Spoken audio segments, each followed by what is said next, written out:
Hello, everybody. This is Gerald Salenti, and it's Thursday, May 2nd, 2024. And here are some of today's trends in the news. And remember, the trend is your friend, and you don't get them anywhere else but the Trends Journal. Read history before it happens. So, on to the markets. Well, it was a good day on the markets today. The feeling is that the Fed's going to be lowering interest rates. And they're lowering interest rates around the world now. They got to juice up the economies. They're sagging. And again, you saw the GDP numbers that came out recently, very weak. And stagflation, they're saying. No, it's going to be dragflation. They're going to drag it down because the economy is going to go down and inflation is going to go up. So they're going to do everything they can, again, to keep pushing the markets forward in the run-up to the presidential reality show that's coming up in November. And that's all it is. It's a reality show. Matter of fact, we own that trademark. So, gold. That's still over that 2,300 mark, which is pretty good. It came down, from that 2,400 mark, but it's still holding in there pretty solid. And we said it would be very volatile. So what else is going on? Well, oil prices, they came down from that high over there when their recent high of $90 a barrel for Brent crude because tensions eased up between Iran and Israel. So where are they going to go? Well, they're going to keep ramping up the war. There's no question about it. And the higher oil prices go, the weaker the global economy is going to go. I see right around here where we are, the price of the gasoline has gone up about 60 cents a gallon from a couple of months ago. So this is hurting the everyday consumer. And again, we give you the facts. You're looking at median household income. That means, the whole family working of only $74,500. So these kind of increases, plus all the other increases in food, insurance, on and on, it's really hurting. So as they escalate the war against Iran, you're going to start seeing oil prices go up again. What else? Beijing signals new growth push, citing global risks. Yep. China is facing a growing backlash against rising tide of low prices and exports as Beijing doubles down on investment in manufacturing to give its economy a lift. Oh, investment in manufacturing. Wow, how about that? Again, self-sustaining economies. It's one of our trends. Russia, China, the United States, Canada, a number of countries have all the human and natural resources they need to be self-sufficient. And that's what they're pushing toward, self-sufficiency. They got 1.2 billion people there, 1.4, whatever the number is. And, made in China. They don't need anybody else. And you're going to see more and more of that. As inflation keeps rates high, strong dollar weighs on world. This is from the New York Times.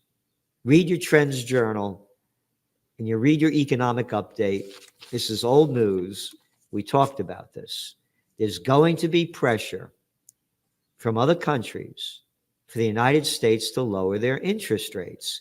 Because when the United States interest rates stay high, it's a safe bet to buy treasuries, invest, and that's what they're doing. So a lot of dough's flowing into that, keeping with the interest rates high. Meanwhile, the currencies around the world are getting lower. That means it costs more to buy less. So you're going to see a deal being made. And the deal's not going to be for these countries to raise interest rates to push up their currency. The deal's going to be the United States is going to lower interest rates. And again, the lower the interest rates go, the deeper the dollar falls. The deeper the dollar falls, the higher gold prices go. You ready for this? This is from the Wall Street Journal. Defaults on office loans approach record. No shit. Hey, how about one of our top trends? Office building bust? Oh, yeah. They go into this article hardly anything about the crisis that's going to be caused by it. They have a number in here that said office owners are paying back their loans at a much slower rate. As recently as 2021, more than 90% of office loans that were converted into commercial mortgage-backed securities were paid off when they became due. That's according to Moody's. You ready? Last year, that figure fell to 35%.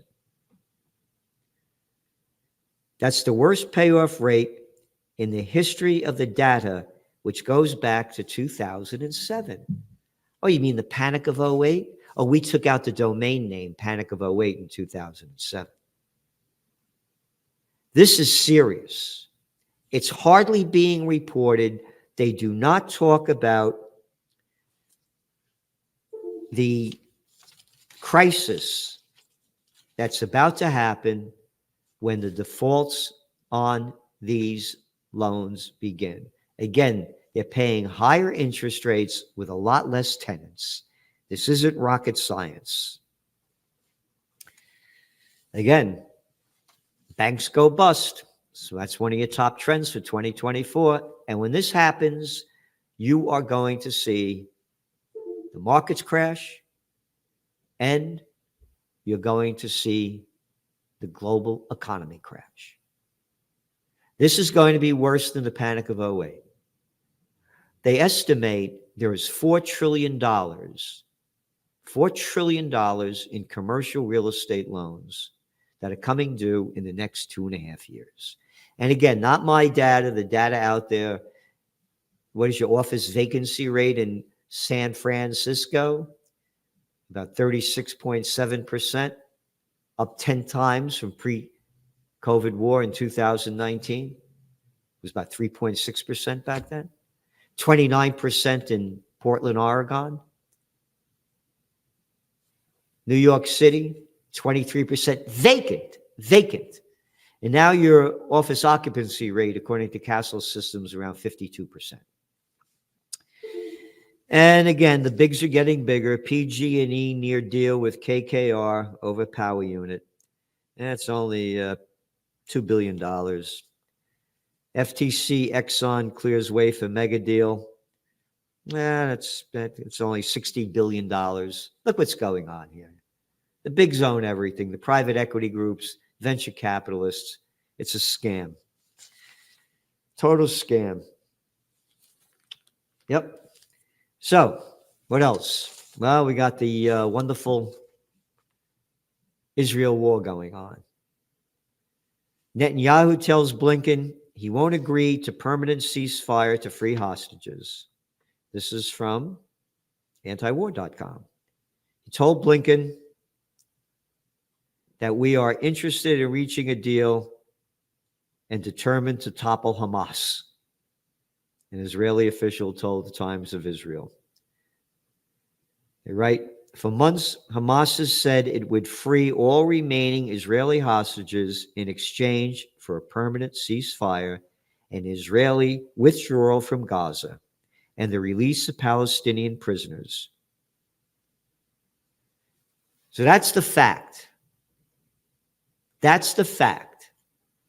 Because go back to the last ceasefire. It lasted, what, a couple of days? And they just kept bombing the place to ruins, slaughtering the numbers up to almost 40,000, depending on whose numbers you're looking at. 70% of them women or children, dead. You look at the pictures, it blew the place to smithereens. Oh, you're getting Hamas. They're hiding in that house. They're hiding in that house.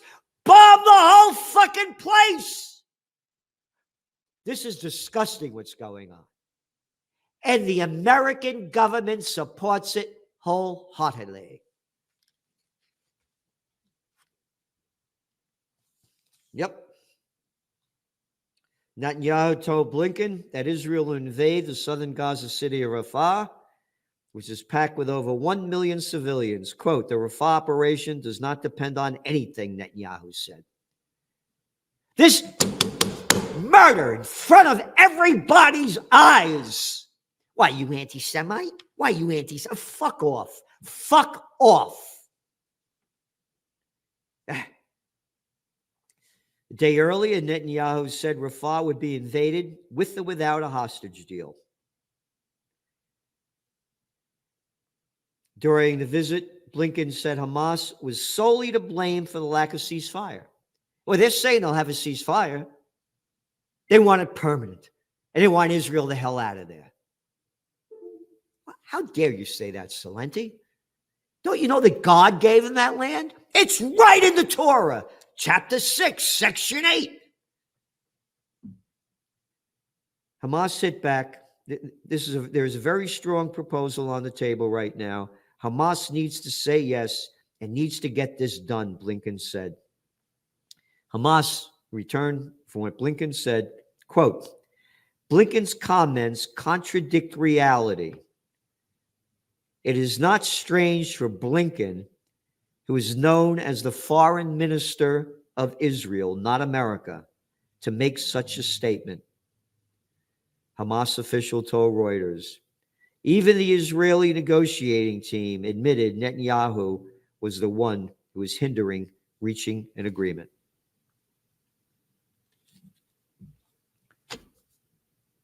There it is. But for ceasefire, Hamas remains reluctant party from the toilet paper of record, the New York slime. Yep.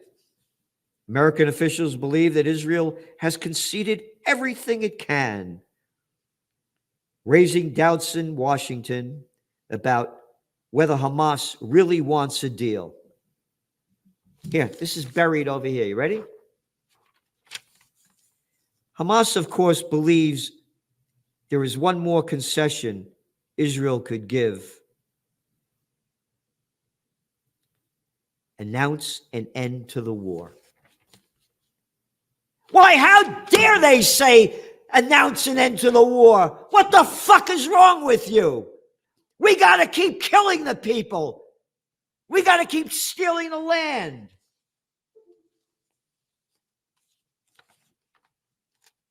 Because Trump's son-in-law, Jared Kushner, said it's very valuable. Waterfront property. You remember that? Yep. He goes on to say, Kushner said that he thinks Israel should finish the job by moving the Palestinians to the Negev desert. Quote, but in addition to that, I would just bulldoze something in the Negev. I would try to move the people in there.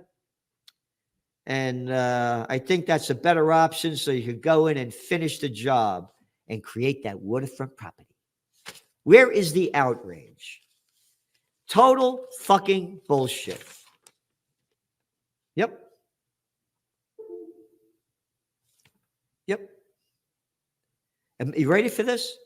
Americans do not want Israel to strike Rafah with a major ground offensive, at least not without a better plan to protect civilians. Who the fuck are you talking about?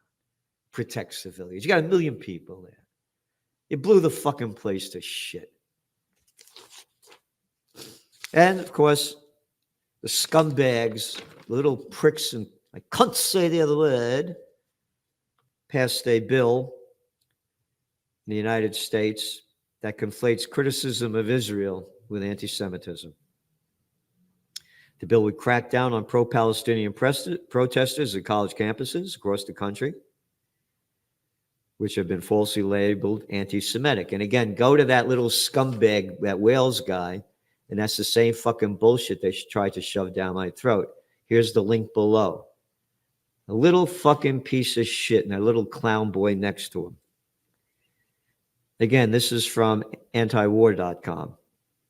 The House on Wednesday overwhelmingly passed a bill that conflates criticism of the modern state of Israel with anti-Semitism. It will mandate that the definition be used while enforcing federal anti-discrimination laws. Yep. 320 to 91. But some people, this guy Gatz, said anti-Semitism is wrong, but this legislation is written without regard to the Constitution and common sense. He's right. And Thomas Massey, he said this bill puts forward the intent to, quote, increase prosecutions of activity on campuses.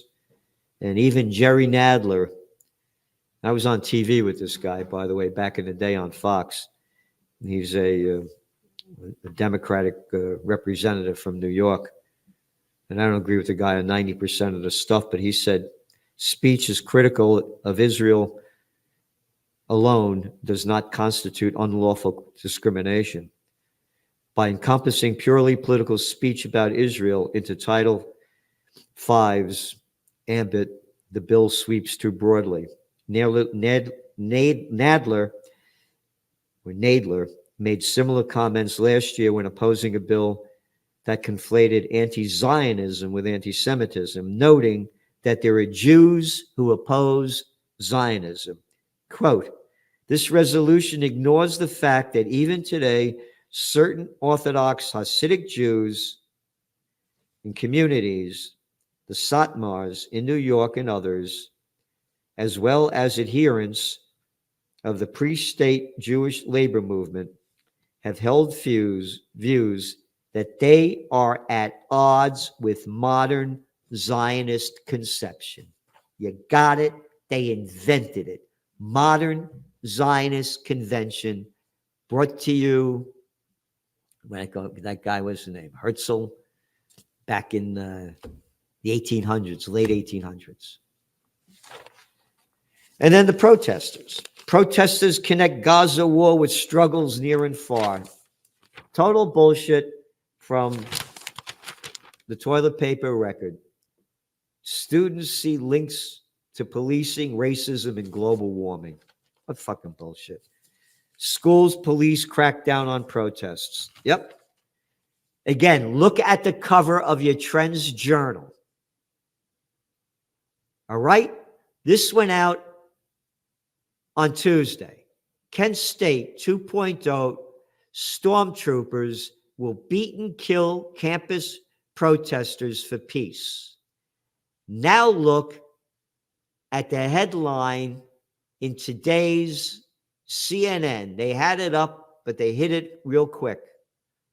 Police appear to fire rubber bullets at UCLA protesters. Appear to fire? No, not fuckface. Not appear. Look at the video. They're firing them. For what? Oh, not a mention in that article, not a mention about the Jewish people that invaded, these guys bashing the shit out of these students. Jewish people, pro-Israel. You can be pro-Israel and protest any way you want. You can be pro-Israel and protest any way you want. But you can't be for peace in Palestine. No, you're pro-Palestinian. You can't protest. Again, hate Israel, genocide, you're an anti-Semite. That's your Trends Journal from weeks and weeks ago. And now it's become law.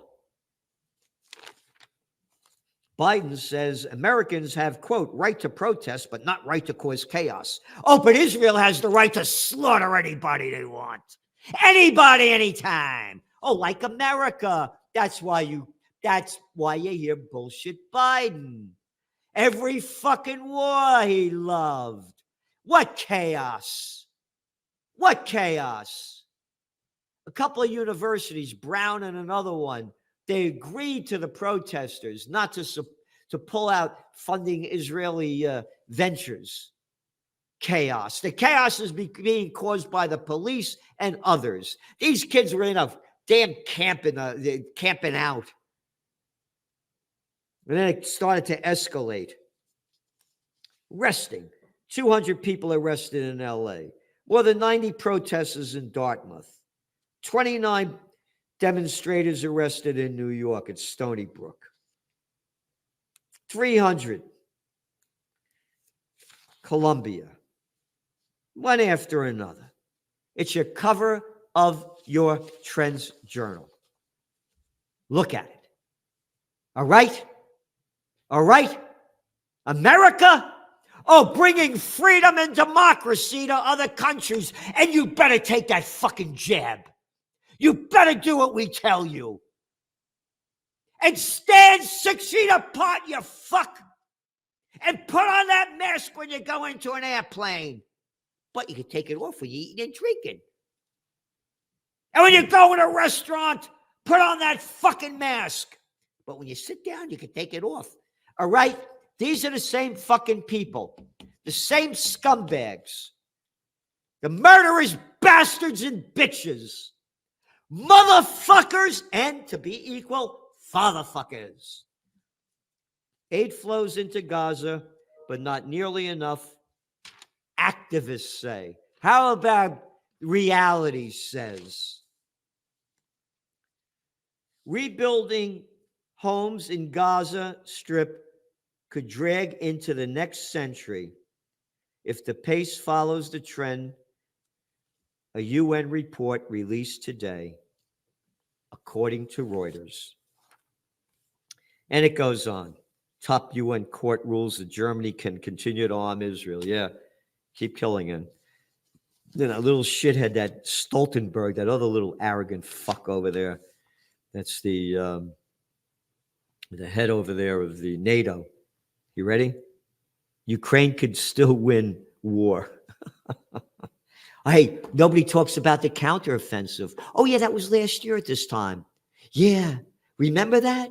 Remember the counteroffensive? Hey, how about your Trends Journal magazine? Don't count on the counteroffensive? Well, everybody said, all the scumbag motherfuckers and fatherfuckers, that's who they only put on the media. Oh, yeah, they're going to get the Russians. Yep, here we go. He said, yeah. Total fucking failure. Again, I launched Occupy Peace over a decade ago. I'm not anti-American because I hate Americans' wars.